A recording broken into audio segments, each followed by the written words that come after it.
What's up, world? You tuned in with Speaking of Solitude, soon to be the world's #1 mental health platform. I want to say shout out to the man behind the cam, aka the man with the plan, Dre, aka the playmaker. Make sure y'all like, subscribe, follow, hit that bell notification so you're notified every time I drop a new video. Now, ordinarily I would have a guest, but today, excuse me, it's just me. And I was pondering for a little while, like, oh, what should I speak on? What topic should I touch on? And then I realized, like, I kind of want to bring it back to the roots. You know what I'm saying? Because for those of you that have been following me for this amount of time, I'm not really sure when certain viewers might have tuned in, but I've actually been thinking about this podcast and thinking about my content for a very long period of time. And before I had the means to really shoot a podcast, what I would do is I would make TikTok videos and I would make like brief 1 minute, 2 minute mental health TikToks where I would just speak on, epiphanies I've had, with my own mental health journey and also things I would have spoken about with my therapist at the time. Now, one of the things I really do want to touch on is intention versus impact. Now, this is something that I myself has definitely struggled with moving forward. And I feel like there's a lot of confusion around the topic because I feel like as humans, we all have that innate need to be viewed as good, or we need to feel like we're good deep down. I think it's an ego thing. Like nobody ever wants to be the villain in anyone's story. Some people grow out of that and they're like, you know what, fuck it, I don't care how long I'm gonna do what I want regardless. Some people think, hey, it doesn't matter what I do, I'm still a good person because I don't have cruel intentions. Now, you don't need to have cruel intentions to be the villain in somebody's story because at the end of the day, you can't dictate your role in somebody else's life for them. You can't tell somebody, "Oh, I'm not the villain in your story. Whatever you're saying about me is wrong." It's like people's experience of you is from their standpoint. They're the narrator. You can't tell the narrator how the story's supposed to go or what part people played. That's above you. All you can do is be the best person you can be, for yourself and others, and then just leave the rest up to God. Now, I do firmly believe that you can have good intentions and things can still go wrong because intention and impact have absolutely no sway over each other. Those are two completely separate things. For example, I know this is going to be a very extreme example, but bear with me.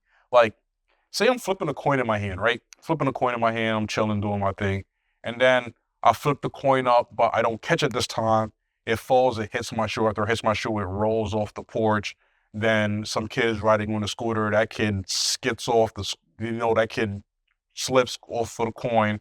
The scooter goes rolling into the street. Somebody swerves to miss the scooter and then they crash and they die. I still caused that person's death. You feel what I'm saying? It was a chain reaction. I'm not saying, oh, I had the intention to do it, but it's like, is that person any less dead because it wasn't my intention to kill him? You know what I mean? And I know I went to the extreme with that, but I'm just trying to like bring it back. Like, and I like to keep it on the eye when I do these things because I don't like speaking for other people.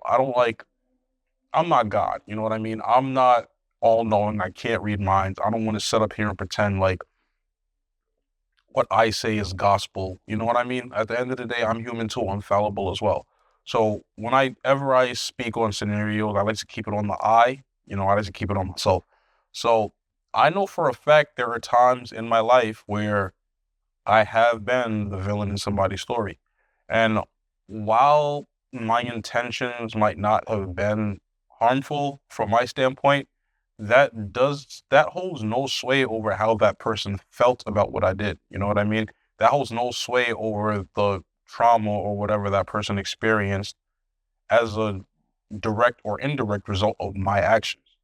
And it's something that I've come to terms with more as I've gotten older.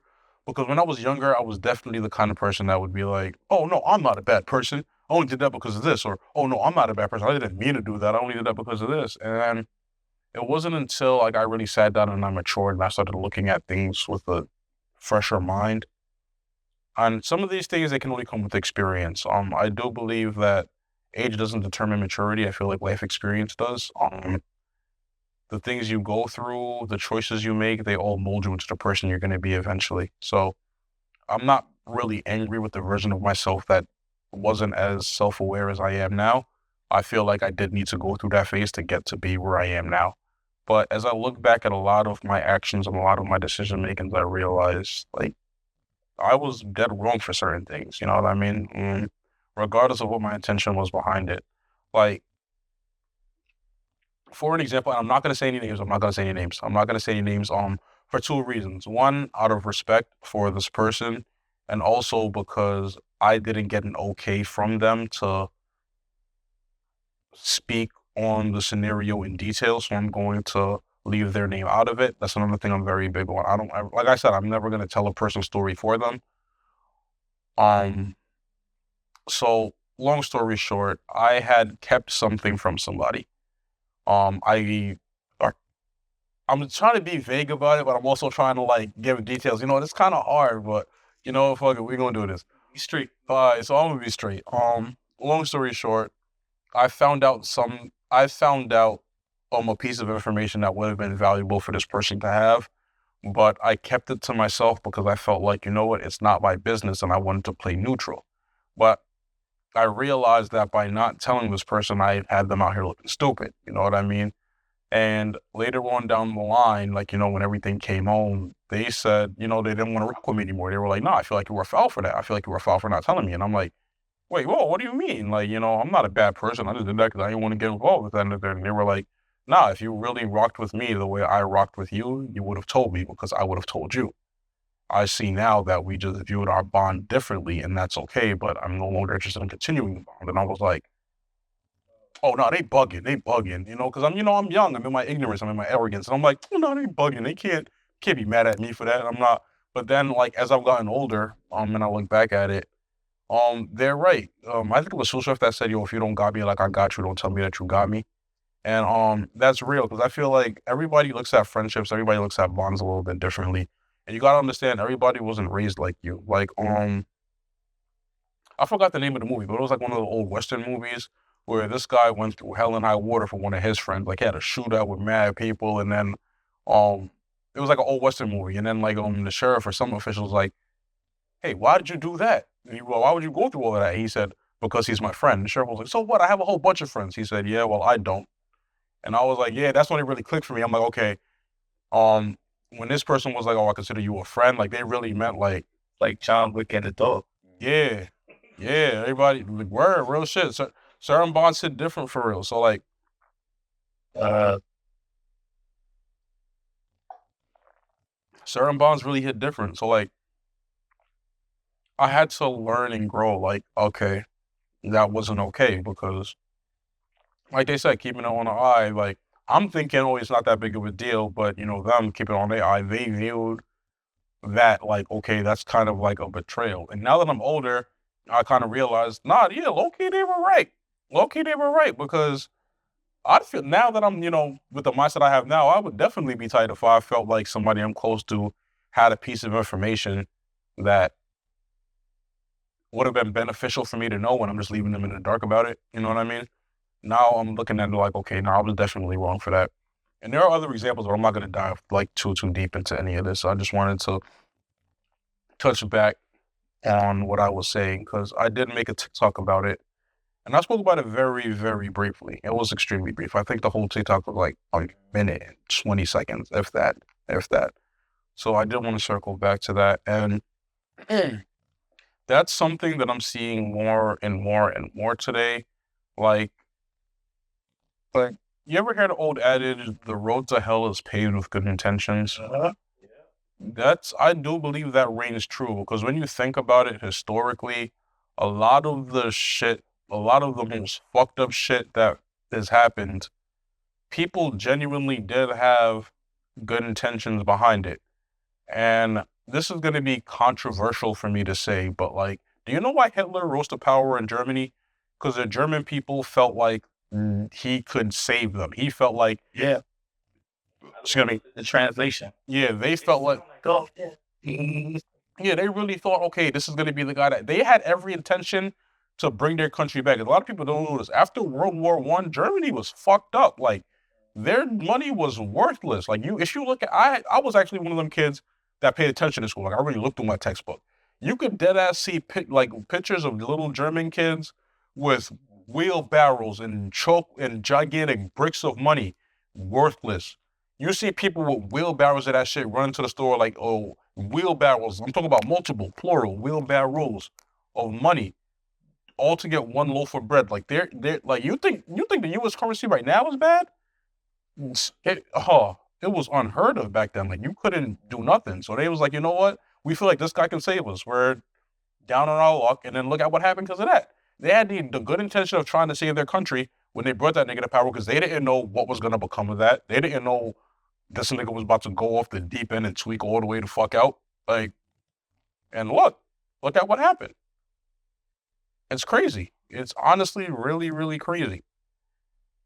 And it's true. Like there's just so many examples, like throughout history, throughout even modern history. Like, there's just so many examples of people honestly having great intentions, honestly having the best intentions, but those intentions having catastrophic impacts. Now, the issue, like, is the lack of accountability for the impact. People believe that if their intention was good, that absolves them of accountability for the impact that later on plays out. And that's not okay. It really isn't. You have to think about these things. You have to really sit and say, well, you don't have to do anything. It would be nice if you did. Let me draw that back, because have to, should, and must, those are very dangerous statements. And I've been trying to quell them from my vocabulary, as you've seen just now on camera. Every once in a while, I'm going to slip up, but bear with me. These things are things that would be nice if people were conscious of, because you just never know. You know, you never know. And it's dangerous. It's extremely dangerous to see yourself as somebody who can never be wrong. Because while it is tempting to want to see the opposing person on our story, whatever it is, you want to see yourself as right and them as wrong, that's really the truth. I've been learning life is way more gray area than anything else. Nothing is black and white. The world is just very, very varying shades of gray. That's what I believe. And I truly believe that remains true. Because even from a morality standpoint, you know what? I'm going to touch on that next episode. Let me not do that right now. Let me stay on task. Oh, I was about to. Ooh, yeah, I didn't even know I was about to open a fucking barn door just now, but let me stop. So, whoa, like, accountability kind of goes hand in hand with that, as far as not letting yourself be so consumed by ego that you think it's impossible for you to do it wrong. And you need to take accountability. Well, let me stop again. Need to. You should. I feel like should is also like one of those words that it's like, who? Yeah, that's what I'm saying. Those are words that are like, they're dangerous to use. Like saying what something should be, because at the end of the day, the reality is based on perception.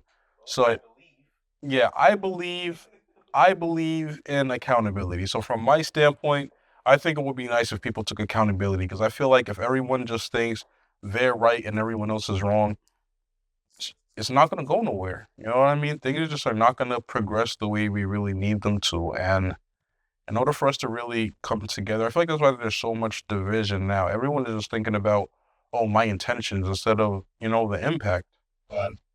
And it's scary. It's scary out there. Like, when you feel like you're always the hero, and like no matter what you do, you feel like, oh no, it's okay, I did that because these are my intentions. If you keep trying to say the ends justify the means for anything you do, you're walking a very slippery slope. An extremely slippery slope. And I need you to wake up. Yeah, I do need you to wake up. See, I'm keeping it on the I, so I can say I need, yeah. Keeping it on me. I'm not telling you what you need to do. I'm telling you what I need. I need to see, in order from like my faith in humanity to be restored, I need to see more of that, for real. Yeah. But then again, this has been Speaking of Solitude, brought to you by Forever Isolated Entertainment. I'm rocking with y'all, y'all rocking with me. Shout out to 1090 Jake, don't sue me. Holla at y'all. Go lifestyle. All right.